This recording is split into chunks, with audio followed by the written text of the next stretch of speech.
At 14, Barney Stepanow has already been to the school of hard knocks. He's bounced between the city and the reserve and pulled by the addictions on the streets. Barney goes to school now at City Park Collegiate in Saskatoon, a high school of last resort for kids who haven't been able to make it anywhere else. Kids whose lives are full of pain. I started drugs when I was 8 years old. I started drinking when I was about 10.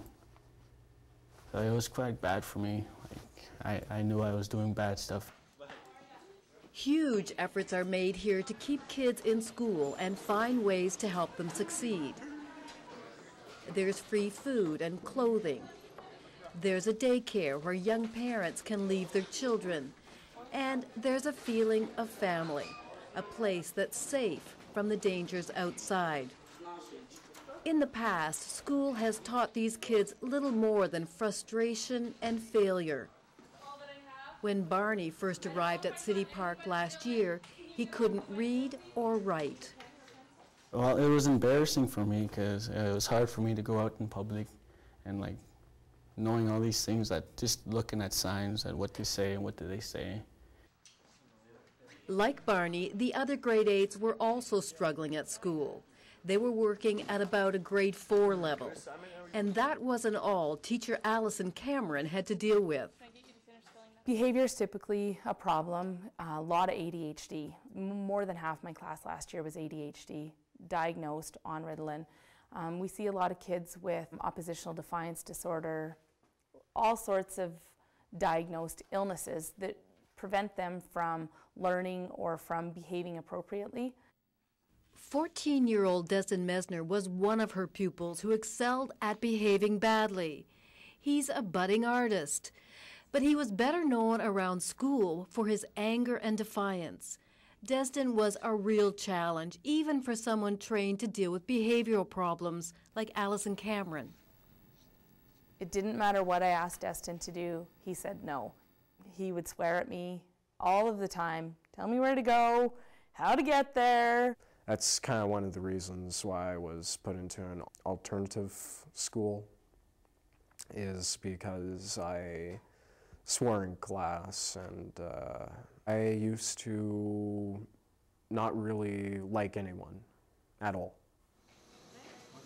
But Cameron could see enormous potential in her students. The question was how to get at it.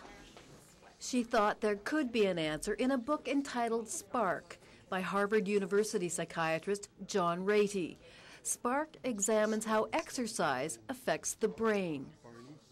It promotes a process what we call neurogenesis, or growing new brain cells. There's nothing that we know of that does that better than exercise.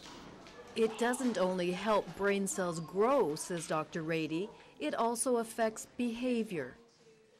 People are sharper, they're more attentive, they're less impulsive, they're less fidgety, they can sustain their attention longer, and it promotes their ability to sort through information and take it in.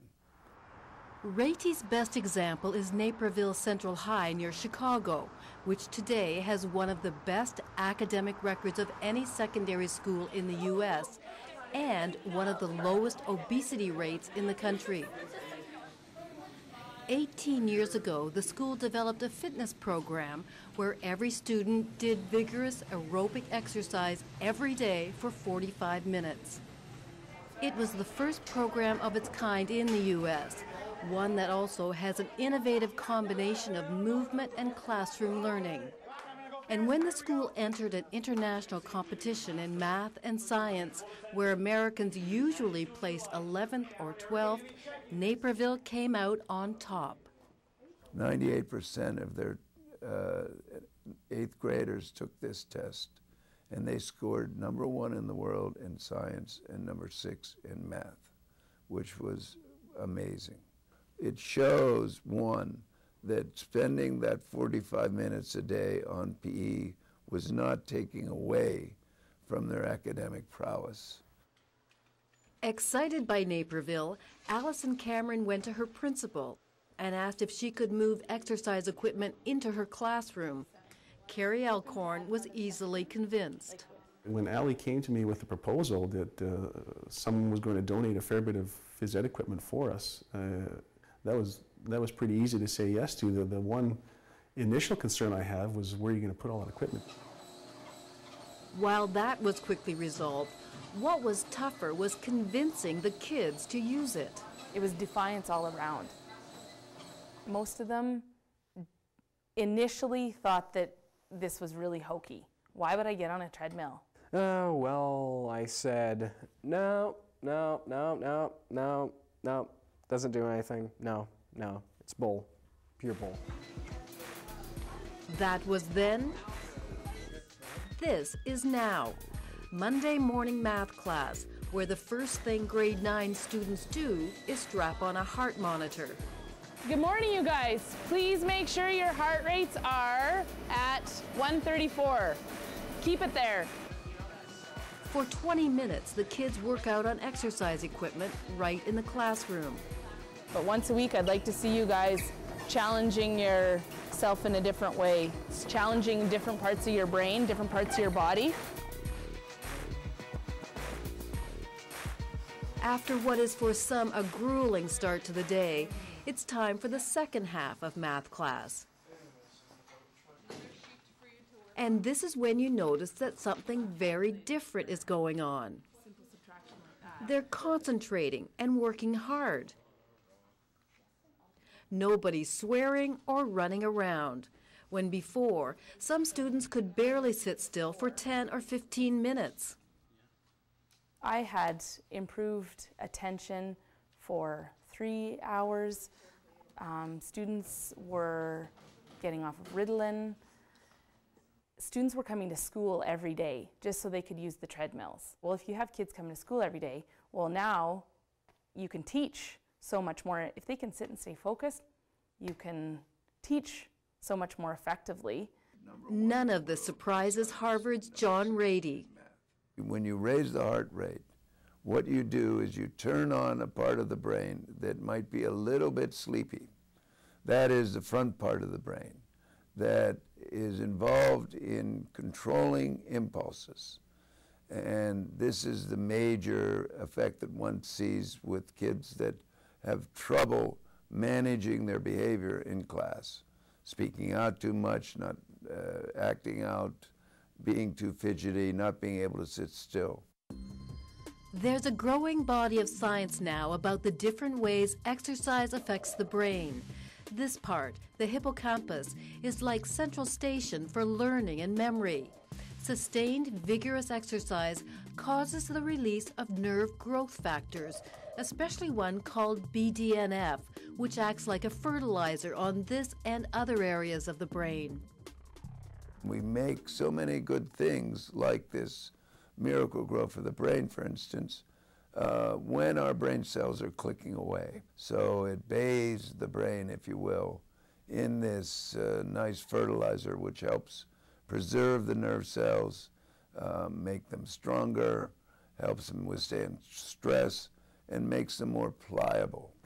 It isn't just any kind of exercise that sharpens your brain function. The key is sustained aerobic movement. Scientists are still trying to discover the exact formula for different ages, but here's what they think is best for high school students. Get the heart rate up to between 65 and 75% of its maximum and keep it there for at least 20 minutes. That's what makes this program so different from a regular gym class. In phys ed classes, there are usually a few kids who get their hearts pumping hard, but most don't. There's a lot of hanging around, and some try to avoid participating altogether.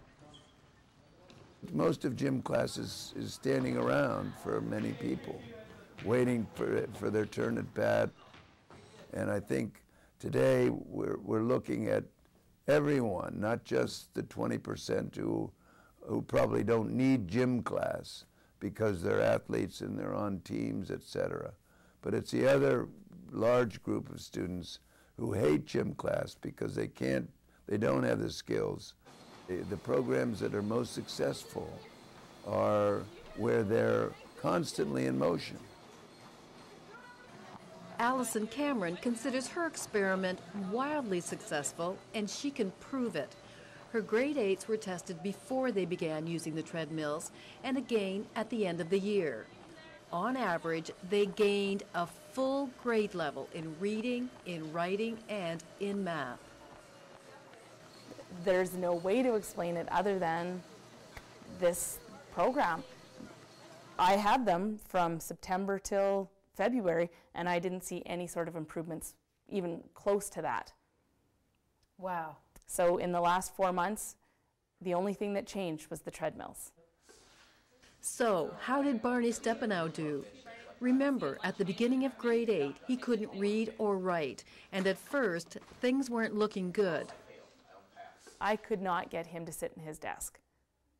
10 minutes max, unless he was sleeping, which it was one extreme or the other. By February, he was the kid that had, for the first time, finished an assignment. Well, I just noticed, I started getting smarter.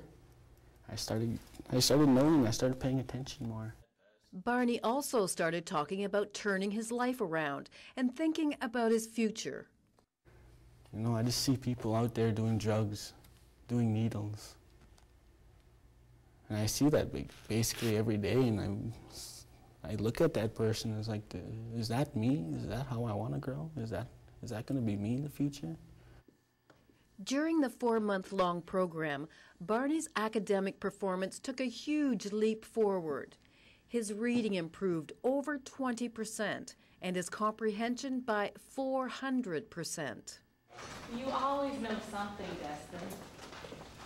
I don't. Allison Cameron says Destin has benefited too. These days, they have a good rapport. He's taking a real interest in his classes, and he's less defiant. Destin and I have a really good relationship now, and I don't know that we necessarily would have without that. He really put a lot in this. For him, it was really out of his comfort zone. Yeah, kind of changed. What changed your mind? Well, I felt more energized, for one. I felt a little bit happy-ish.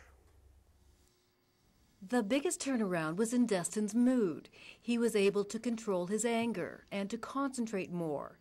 But academically, he also showed remarkable progress. His reading went up by 25%, math 25%, and comprehension by 30%. At school and at home, kids are moving less and less.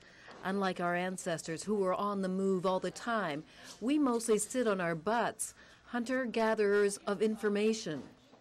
Our brains are geared for us to move, and if we don't, we get into the kind of trouble that we're in today.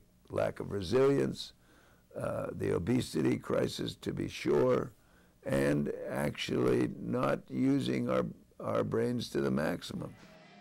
Allison Cameron and her students won't have to worry about that. Her program worked so well last year that this year it's been expanded.